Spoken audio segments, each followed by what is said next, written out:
മൈൻഡാ. പക്ഷേ അത് മണ്ടത്തരായിരുന്നു. ഹലോ, അപ്പേ ഈ വീഡിയോ എടുത്ത് തുടങ്ങിയ പിന്നെ ഞാൻ എൻ്റെ വീഡിയോ നോക്കുമ്പോൾ സ്കിന്നൊക്കെ ഭയങ്കര കറുത്ത് കരി വരച്ചിരിക്കുക.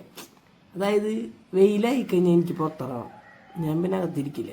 പിന്നെ ഉച്ചക്കൊക്കെ പൊരി വെയിലത്ത് സൈക്കിൾ ഓട്ടാൻ പോവുക, അങ്ങോട്ട് പോവുക ഇങ്ങോട്ട് പോവുക, പറമ്പിൽ പണി, ഇതൊക്കെയാണ് എൻ്റെ ത്രില്ല്. കാരണം നമ്മളങ്ങനെ ശീലിച്ചു പോയി എന്തുട്ട് വെയിൽ എന്നുള്ള മൈൻഡാ.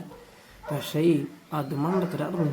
നോക്കി കയ്യിലൂടെ കാണാം, വേറെ കളറാ, ഭയങ്കര വ്യത്യാസമായി. എനിക്ക് ഭയങ്കര ഒരു ഇതായിപ്പോയി, റിഗ്രറ്റ് അടിച്ചു തുടങ്ങി.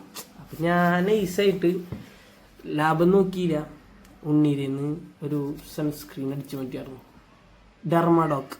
അപ്പോൾ ഇതെന്ന് പറഞ്ഞാൽ 30 SPF ഉള്ളൂ, പ്ലസ് SPF ഉള്ളൂ. പക്ഷേ ഇതിടുമ്പോൾ ഒരു വ്യത്യാസമുണ്ട്.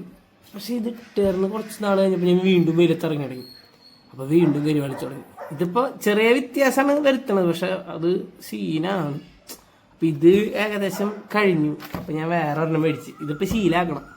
ഇതെന്ന് പറഞ്ഞാൽ എനിക്ക് ഗൂഗിൾ പേ അല്ലേ, അപ്പോൾ ഉണ്ണിയോട് പറയും, അവൾക്ക് ഗൂഗിൾ പേ ഉണ്ട്, അപ്പോൾ അവൾ മേടിച്ച് തരും.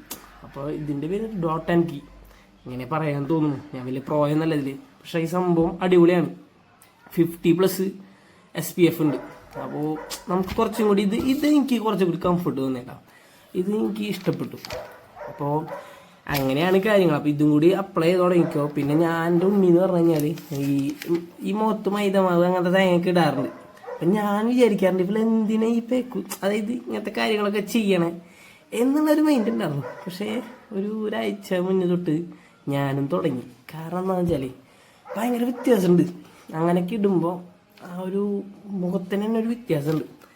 അപ്പോൾ അഖിൽമാരുടെ പോലെ ഞാനും നിലപാടുകളൊക്കെ മാറ്റി തുടങ്ങി. ഇപ്പം ഇന്നാളെ അവൾ ചോദിച്ചത് എന്തി മുഖത്ത് കാണണേ, എന്തൊക്കെ ഈ പറഞ്ഞേർന്നേ എന്നുള്ള ടോക്കൊക്കെ ആയി.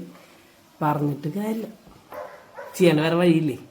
പിന്നെ ഈ ചാനൽ എന്ന് പറഞ്ഞു കഴിഞ്ഞാൽ നമ്മുടെ നാട്ടിലത്തെ കാര്യങ്ങളും പിന്നെ എൻ്റെ ലൈഫിൽ സംഭവിക്കുന്ന കാര്യങ്ങളും പിന്നെ ഇങ്ങനത്തെ ഓരോ സിമ്പിൾ വ്ളോഗുകൾ. ഇപ്പോൾ ഞാനങ്ങനെ ഇപ്പോൾ വലിയ ഇത് പോയെന്നല്ല, അപ്പോൾ എൻ്റെ വ്യൂ ഓഫ് പോയിന്റിൽ കാണുന്ന ഓരോ രീതികളും കാര്യങ്ങളൊക്കെ ഇടാനുള്ള ഒരു ചാനലായിട്ടാണ് ഞാൻ കരുതുന്നത്. അപ്പോൾ എല്ലാവർക്കും ഇഷ്ടമായ ലൈക്ക് ചെയ്യുക, സബ്സ്ക്രൈബ് ചെയ്യുക, ഷെയർ ചെയ്യുക. അപ്പോൾ ശരി, ബൈ.